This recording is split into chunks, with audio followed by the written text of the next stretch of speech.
Bonsoir à tous, votre serviteur Momo Doni TV. Bi n bɛ na bɔ ka fɛn kuma fɔ ɲɛna o bɛ fayida kuntala fadi usulan ye.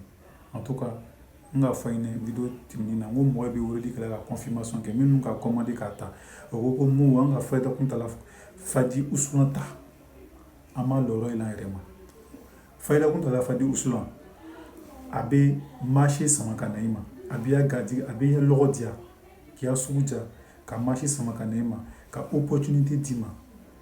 I bɛ feerekɛla ye, i bɛ magasin kɔnɔ, i bɛ homme d'affaires ye, i bɛ business kɛ, i bɛ métier kɛla ye, a bɛ se k'i mako ɲɛ o bɛɛ la. Fayida kuntala fadi usulan a sɔgɔma sa waga 10 i bɛ yɔrɔ o yɔrɔ i ya usulan bɛ se k'i sɔrɔ yɔrɔ la. N'i bɛ fɛ ka commander i b'a commander ale yɛrɛ bolo. Représentant b'a bolo yɔrɔ bɛɛ, jamana bɛɛ. I bɛ fɛ ka commander plus 223 79 19 53 43. Fayida kuntala fadi usulan dɔ i kelen t'a la.